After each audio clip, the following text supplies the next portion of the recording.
introductions here at WEF. I'm Vas Narasimhan. I'm the CEO of Novartis, but more importantly, I'm the moderator for what I think will be a remarkable session around planting a better future. With me today, I have 4 extraordinary leaders, members of the teenage changemakers here at the WEF, and one of the members of one of the young global leaders here at the WEF as well. We're grateful to have them and looking forward to hearing their perspectives after a week, what I hope was a valuable experience. Now, just to kick it off, I'd like to just do a quick round of introductions. To my left, we have Fionn Ferreira, a scientist from the Netherlands. Fionn grew up in Cork in Ireland, but his real claim to fame is he's developed a technology to remove microplastics from the ocean. And alongside that, I think made some really interesting scientific advances. One interesting part of his story is he's actually had a small planet named after him by the MIT Observatory. Also, to his left, we have Ayaka Melitafa. Ayaka is also a remarkable leader up from the African Climate Alliance in the Western Cape in South Africa, where she helps galvanize youth around speaking up about climate change, activating her community. She also, I think importantly, wrote a letter to the UN High Commissioner for Human Rights to really take on climate change as a human rights issue.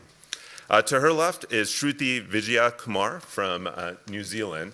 Shruti is a remarkable global shaper as part of the WEF. She has a range of different experiences as a coach, as a leader, as somebody who's helping people who want to make an impact on the environment really realize that impact. She also has an exciting background as well as a kayaker and has taken kayaks that are made out of plastic bottles over 100 kilometers across New Zealand to raise awareness around climate.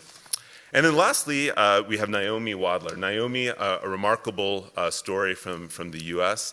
Naomi was the young woman who led the walkout after the Parkland shooting from her school in Virginia to raise awareness around gun violence. 17 minutes for the 17 students. And she's become a powerful voice around equity and really acknowledging the impact of gun violence on African American youth, and particularly African American girls. So I feel very honored and humbled to be with such an extraordinary group of people. Now, just to kick off, I wanted to do a rapid round of starters just to get everyone a bit warmed up. So I asked the group to give us one word for how they're feeling right now. So if you could kick it off, Fionn. Hopeful. Cold. Cold. Empowered. Purpose-driven. Wonderful. And then one sentence. So one sentence about what you learned in Davos this week. Fionn. I learned how to, talk to people who I wouldn't normally talk to, and not be intimidated by them as well. Oh, great. I learned that the people that we see here, the people of power that are here, we have to remove the status, and then we really find that they're human beings, they're a mother, a father, uncle, a brother. So it's very enlightening and encouraging to know that we're talking to a person rather than a status of power. That's beautiful. Thank you. I learned the importance of us as younger people and older people really working together. And often in our work there's a bit of us and them, and they've destroyed the planet, we've got to fix it, but really letting go of that, having empathy for one another and working together is critical to move forward. I learned the importance of asking questions. This one sentence, comma. I think that a lot of the things that we see that's wrong with politics today, we just accept. So we should be asking why, constantly why, how can we work to make this different? Why is this happening? I mean, really, I think you can hear remarkable learnings, a lot about how, in the end, we're all human beings trying to improve the world. And I think you see, we don't have it figured out. Nobody here has it figured out, but we're all working on it. One other question as a rapid fire, what is one thing that surprised you this week, Fionn? I think this week I was really surprised at how many people were here who could really, develop us. I think, and in addition to that, just their willingness to listen to us and take our ideas on board. Wonderful. I actually also feel the same way with Fionn. It's really surprising to see so many people of power just urging us to actually explore and actually talk our truth and also try to support us in what we're doing, because I got a lot of network done and business cards. So I'm really hopeful that there's a lot that's going to happen from this point on. Hope so. I think we often, as younger people, put a lot of the people here on pedestals, the CEOs and the prime ministers and the heads of the UN, but it was surprising and wonderful to see how human they are and how much they're struggling and fearful and hopeful just as we are. So a real sense of, just humanness, as you said earlier.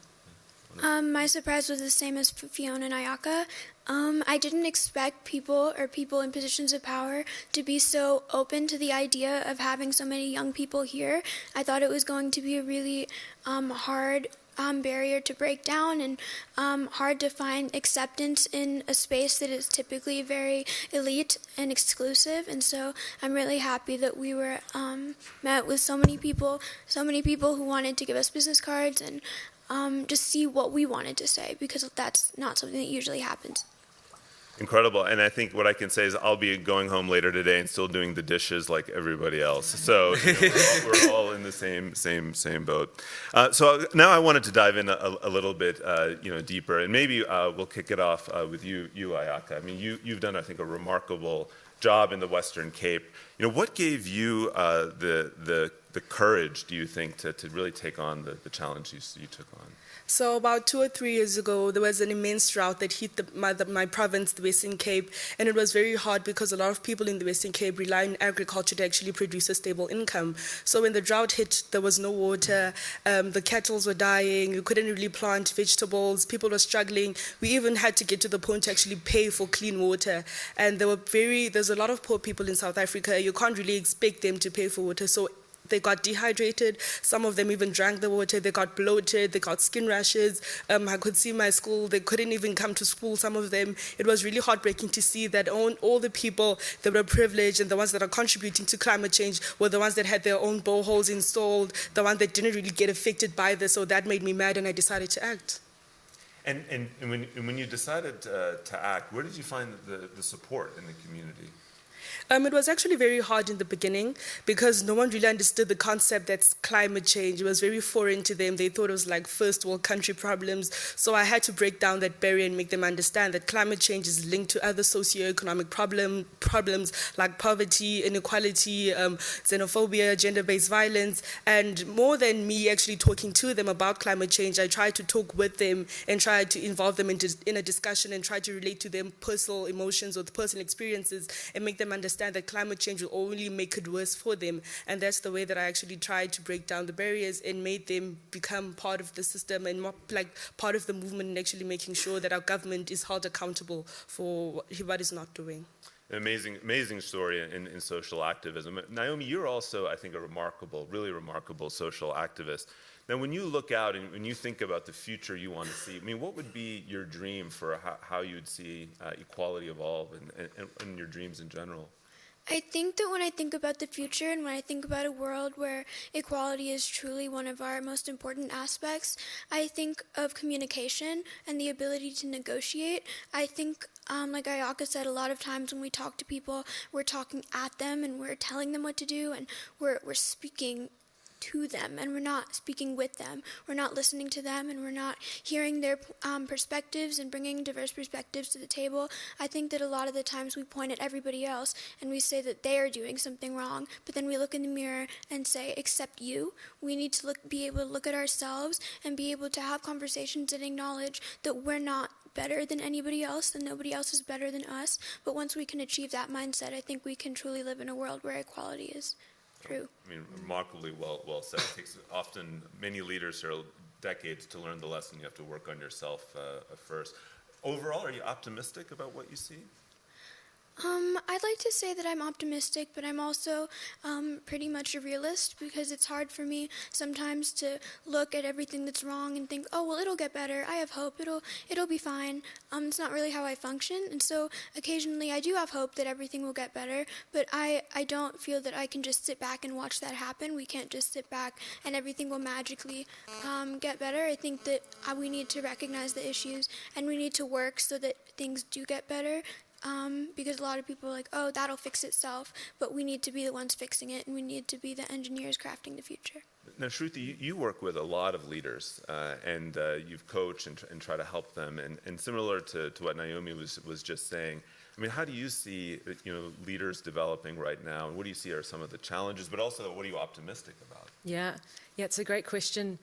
I mean, I think the biggest challenge right now is Stephen Covey sums it up beautifully in this quote where he says, many of us are so busy climbing the ladder that we get to the top and then realize it's leaning against the wrong building.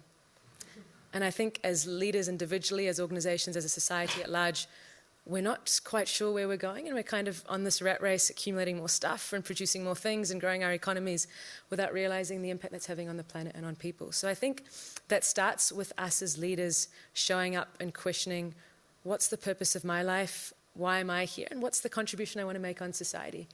And it's been quite challenging being here at Davos because this is the world's elite, as you were saying.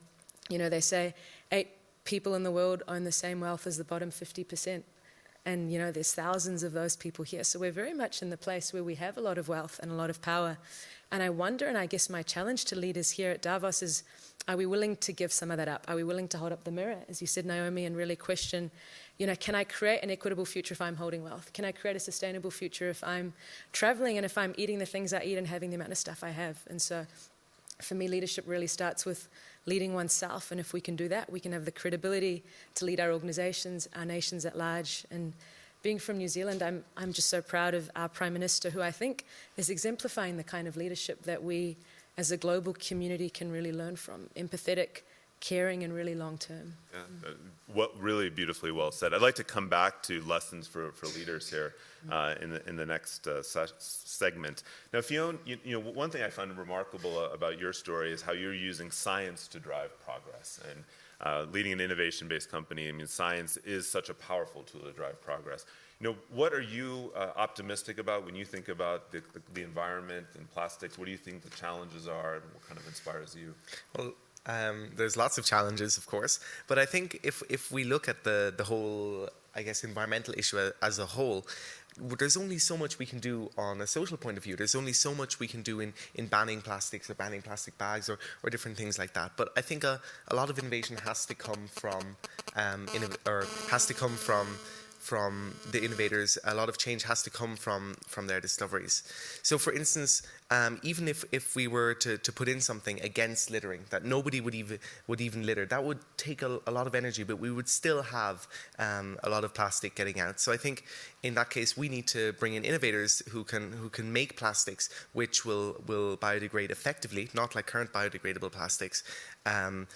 So that then it breaks down effectively. And I think innovation can play a huge role in all of that because, we need to solve some problems. And do you think we're doing enough on investing in the science of how to tackle some of these challenges? I think, you know, a little bit more investment could be done. And I think another thing is that we should maybe invest in some of the younger people in science as well, because we have to remember it takes time to discover something. And I think if we get people started a little bit younger and a little bit earlier, maybe we can get them coming up with more fresh and interesting ideas in a quicker amount of time.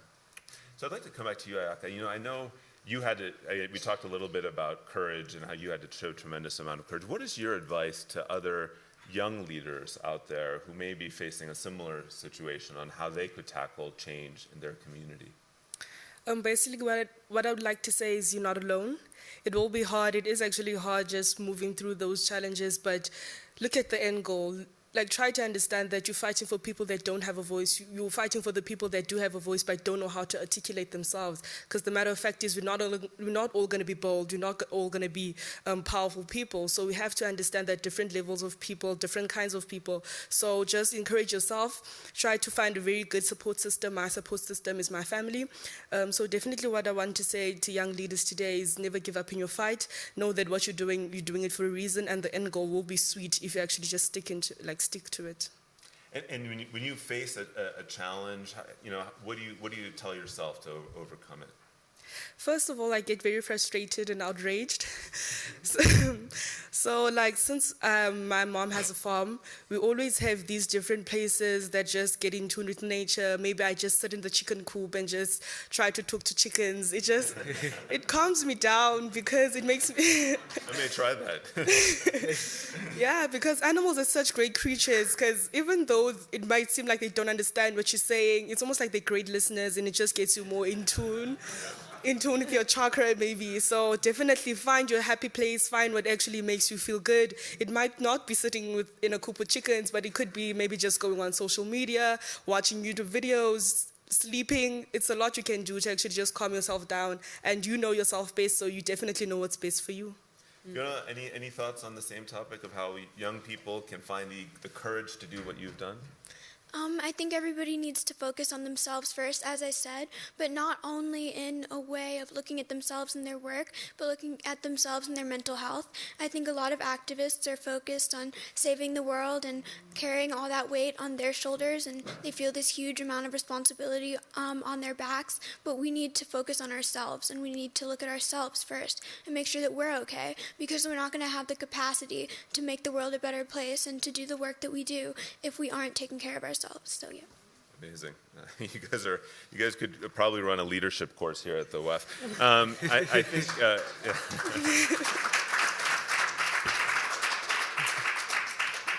Maybe I'll turn next to Fionn. I mean, when you think about the same topic, young scientists trying to tackle big problems, any advice on how to find the support network to take that on and make the breakthrough like you made? I think what you really need to do is play. Like, who here is a guilty person who plays Lego all the time? Yeah, exactly. I think we really need to not have the end goal in sight. We need to look at what we're doing, and we're doing it for the fun. And I think that innovation and ideas will come out of that naturally. So with my project, I didn't think of, today I'm going to invent a method to remove microplastics from water. That's not how it works. I was just playing with cool liquids, ferrofluid, magnetic liquid, like who doesn't like ferrofluid? I was playing with Lego. I was building a spectrometer, as I'm sure all of your children or you guys have done. I'm going to ask my son about it when I get back. But I think just play and don't have the end goal in sight, but just research things that you enjoy. It's amazing. And then a great lesson, playfulness can have such a powerful part in the story. And Shruti, what about for you? You actually meet so many young people. I mean, what do you see are things that people could really, and you mentioned some of them earlier. I think one thing that can help us is having good mentors and supporters and people around us that challenge us.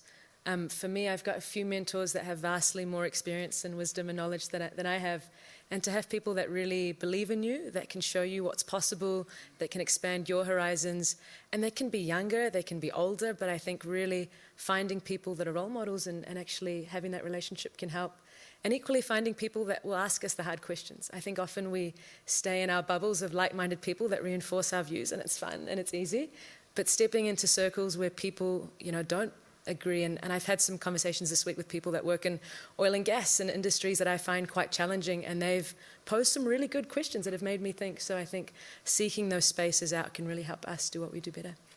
Absolutely, and getting diverse perspectives. I'm curious now, when you look at leaders, like the leaders you met at the WEF, also selfishly, we at Novartis, we're trying to, what we say is unboss a company and let our young leaders really innovate. What can leaders do to kind of unleash the power of young people? I mean, what can we do better to remove obstacles for all of you? Anyone want to start? I think that activists and larger corporations need to build a bridge of trust. I think that there are stigmas and stereotypes that both sides have for the other. I think that people in positions of power, people who run companies, think that we are not of value. Our opinions, we're on our phones all the time. We don't know what's going on. We'd much rather watch TV. And then we, when we're doing the work, see them and think that they think they're better than everybody else, and they're not interested in what we have to say. And so we really need to be able to talk to each other and figure out how we can make that bridge and create that intersection, because a lot of people have told me that they think that corporations shouldn't be collaborating with activists or individuals, and I disagree with that, because I think that's what we want as activists. We want people to pay attention to us. We want people with resources and with connections to be able to support us in that way, because us as pretty normal people might not have that amount of support. And so I think that we should be looking for ways to collaborate and for the intersection, so that we're not just young people who are working on this movement, and you guys are not just rich people who run companies who are untouchable, but we can support each other in that way. And I think that young people, let's say for a newspaper or a TV show or the news, they should want young people to be a part of their staff or want them to be interns, because it can also be beneficial for the business aspect of it, because you're trying to reach that demographic and you want everybody to come along with you, and you want more supporters, and we want people to support our cause. So I think it could be beneficial on both sides. Yeah, thank you. Fionn, did you want to say something? Yeah, I just would like to build on that, because for instance, in innovation, if I now send an email to a chemical company and say, hey, I've got this idea, they're going to send me an email back and they're going to say, okay, come back when you've got your PhD, or come back in 20 years. And I think that here at this event, being able to meet with the leaders and actually talk with them has really built a bridge where we can kind of skip the bit of trying to get through to people. So I think the connections here really kind of make it a lot easier for us to connect with companies and organizations in a more effective manner. Yeah. In my opinion, I feel like global leaders of people of power have stopped seeing what we as the youth are doing as like foolish acts, but they see us as taking charge of a future, which I believe is our present currently. So I'd really like to see that here from global leaders' perspective, try to take the power out and try to talk to us as if you're talking to your child. And obviously you want the best for your children. So it would be really great to just appeal to their emotion and appeal to their heart, because we have the facts, we have all this information about climate change and what scientists are saying, but still we don't see real tangible change. So I'd really like to appeal to their emotions and try to talk to them as a person instead of just a person of power or a person that's elite. I think your point around power is so critical. I think the more all of you and all of us can help ourselves realize that the only power in the end we really have is to enable others to impact the world positively. If you think your power is from status or hierarchy, actually you don't have very much power at all. Shruti, any other thoughts? Yeah, I think Naomi summed it up really wonderfully. And just to build, I think empathy and respect is at the core of it. If we can together really value what each other have to bring, and if as leaders we can value what youth have to bring, if that foundation is there, I think naturally that will then feed into the interactions we have. It'll kind of support us to give young people a seat at the table and really involve them in decision making. So having real respect, which will come from spending time together and playing together and being together, I think that's the foundation. Now, a big topic here at the WEF, as you've seen, was on sustainability and kind of what do we need to do to make a more sustainable planet. And after seeing all the things you saw here, if you were to give advice on what you'd like to see companies do on sustainability of the planet, concretely, I mean, and it can be big or small, what strikes you as something we should all be doing tomorrow? Anyone want to start? I can kick us off. Yeah. I was in a session when I first arrived with the Global Shapers where someone said, this is not a sustainability crisis, it's a capitalist crisis. And I've been in so many sessions where people have talked about, carbon taxes and more investment and cheaper renewables, which is fine and has its place. But until we fundamentally rethink the very purpose of a company and redesign the structure. Many of our companies are owned by shareholders that want profits in the short term. And I've been in so many sessions where it's kind of, let's get those short-term profits and then do some good on top of it.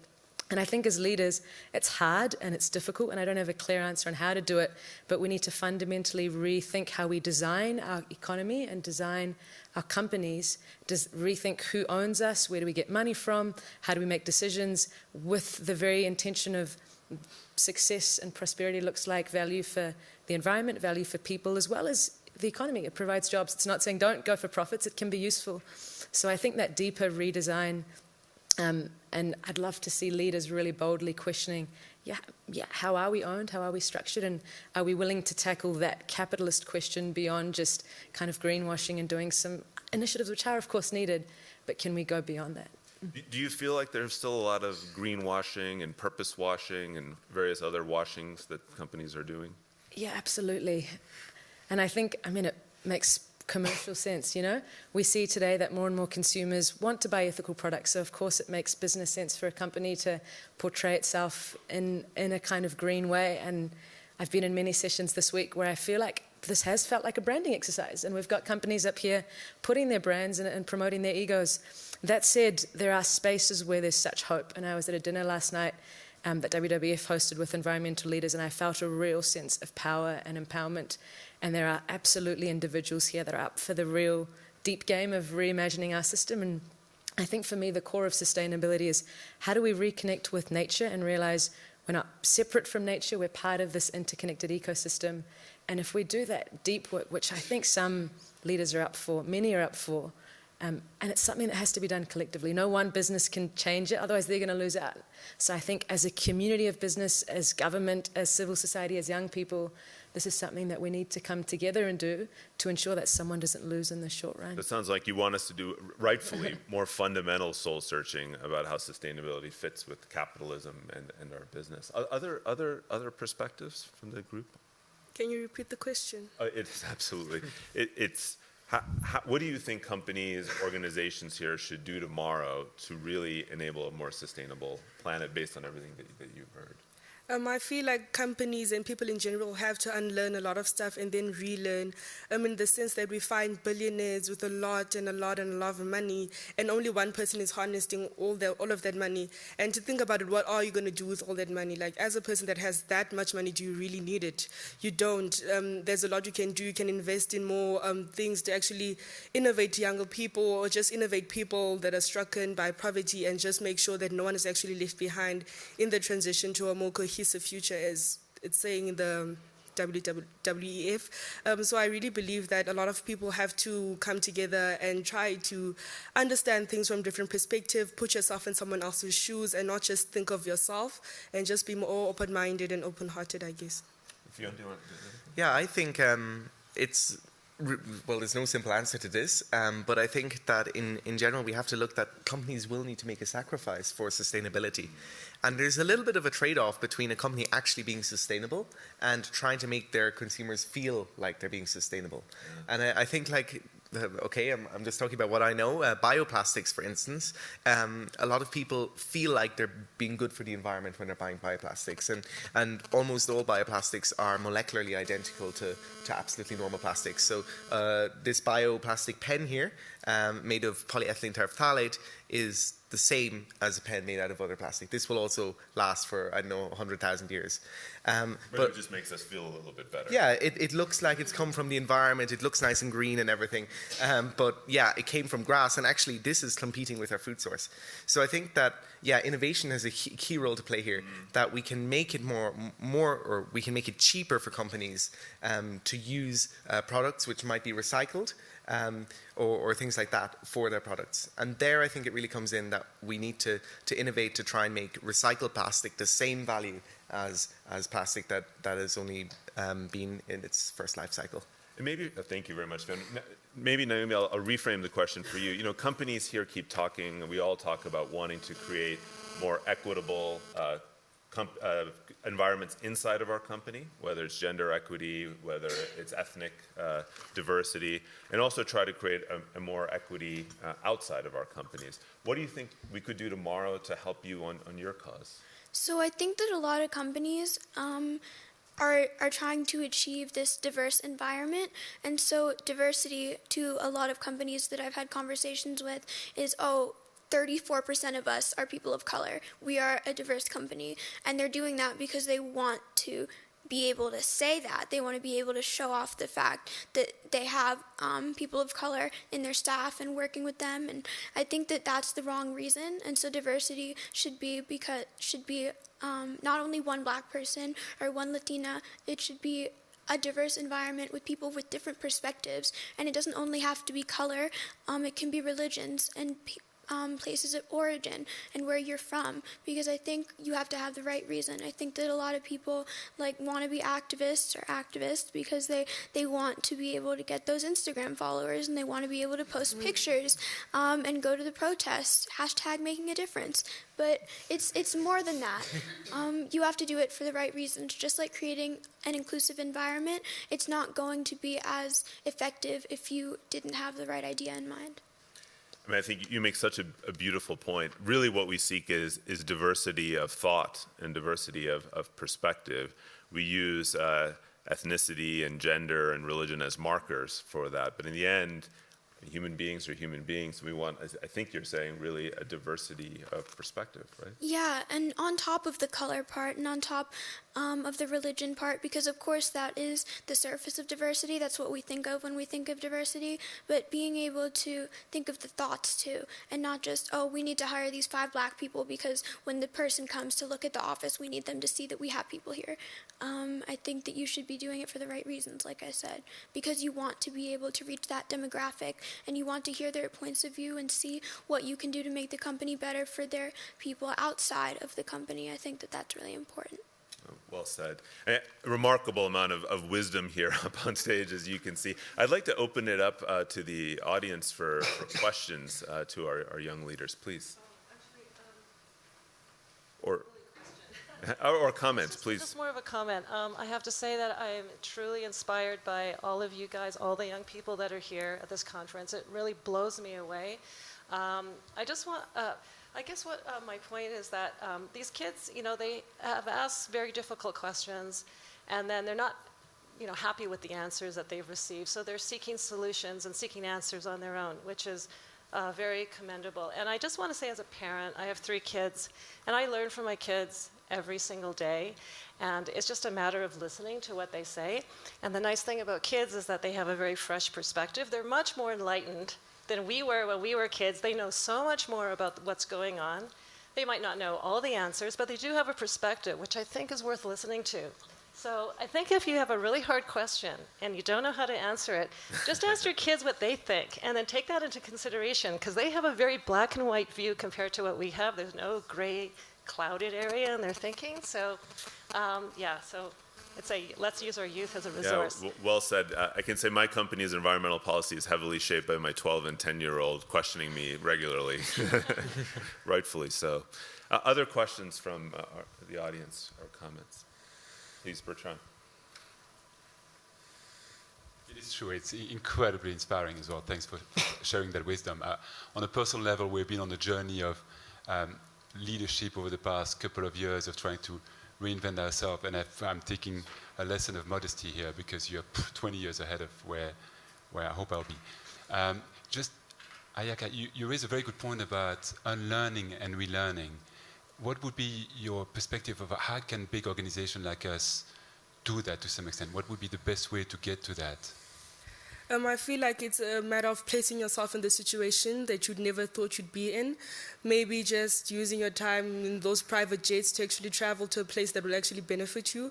Maybe going to an environment and going to a village and try to learn how they live and how they sustain themselves just for a week. I feel like that will open up your mind and it will open up your way of living, because I've had a lot of people telling me that, I came to South Africa during the drought and I wasn't really caring on how to conserve water, but the moment I got to South Africa, there was a lot that I learned how to do. You'd find that in the loos that says, if it's yellow, let it mellow, if it's brown, flush it down. And I'd see that a lot of people have have a behavioral change and actually imply that in their own countries.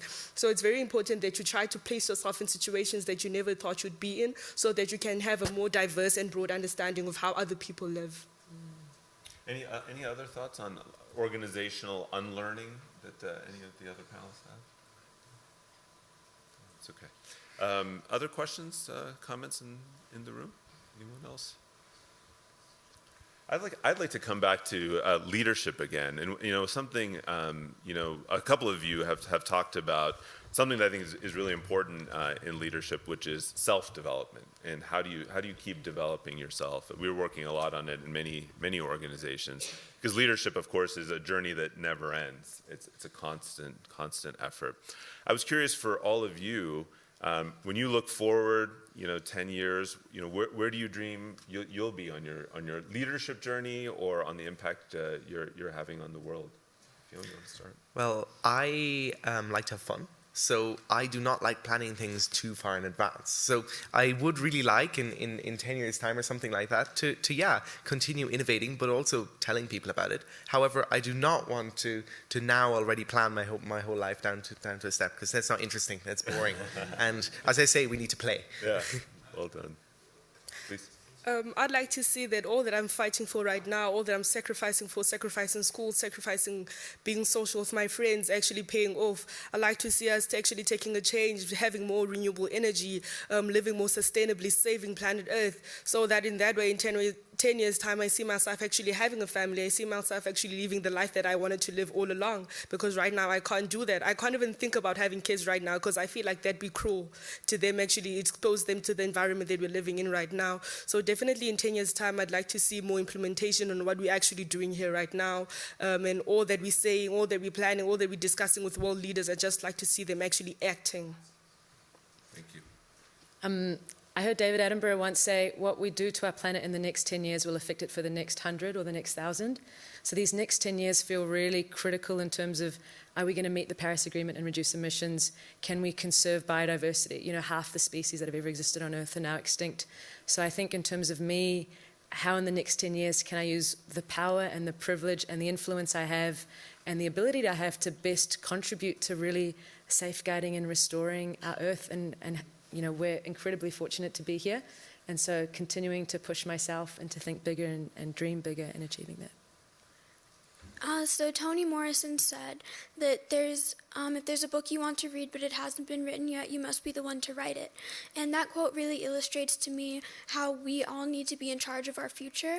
I mean, I think that the forum like 20 years ago was a bunch of adults and privileged men talking in a room about decisions that they're going to make that really affect the people outside of that room, and not really them. So I think that it's great that we're able to be here and we're able to articulate our points and share other stories that we don't typically hear and that we don't know about. And so I feel that I would like to, in 10 years, look back and think of this moment and see how far we've come. I'd like to see, like Ayaka said, that leaders are acting and implementing change, and that my children don't have to work and do the work that I do, and that activism isn't the forefront, isn't the story in the newspapers, it isn't the focus at this forum, but we will have made progress. And I think that even if it's a little bit of progress, it still matters. Thank you. Any last questions from the audience? If not, I wanted to maybe just close. I hope what all of us can take away, what I find remarkable about this group is the amount of self-leadership there is. And leadership in the end is a journey inward first. And I feel like each of you really have taught all of us a lot about how much introspection you've done, about why you do what you do, a real genuine sense of purpose. I also hope all of us see how the paradoxes that we face are very clear as big organizations. I mean, I think our young people see very well whether we're greenwashing or purpose washing or pretending that the plastic pen next to us is better than the plastic pens we normally circulate. That's very transparent, and that means we have to hold ourselves really accountable. But just to leave on an optimistic note, and I would love to hear what you all think about, if you were to give us a note of optimism, what gives you hope? I always tell myself today is the best day to be alive in the end. It's the only day we're alive, so it's the best day to be alive. And when you look at the arc of human history over the last 3,000 years, we're still in the best place that we've ever been in a society. When you look for places of hope, where do you look? Well, for me, I really like reading about discoveries, because that gives me hope. It makes me feel like maybe I can find something like that too, or engage in projects like that as well. It's really interesting to see that even 10 years ago, so many innovations like, okay, they might not be the best, but biodegradable plastics were not invented yet. And so many innovations like being able to use different raw materials to make new materials, which we didn't have yet, has changed dramatically in just 10 years. So I think with me, I'm very hopeful that in the future, with a little bit of work, a little bit of innovation, a little bit of research, we can really, really make a difference in quite a short space of time. I love it. Science gives you hope, which is a great message. Other beacons of hope for any of the panelists? In my perspective, I see the youth is giving me a lot of hope. We see that maybe 2 to 3 years back, we actually would not be in the place that we are today. We see that we're actually making the right kind of noise, because you see now we're actually involved in this kind of forum, and it's the first time in history we see ourselves at bigger tables, we see ourselves decision-making. So it's really giving me hope that people are starting to listen to us and starting to understand that the future is ours, and we're starting to take charge of it right now. So it really gives me hope about how much the youth is doing and how much the older generation is actually perceiving us and actually supporting us in what we do.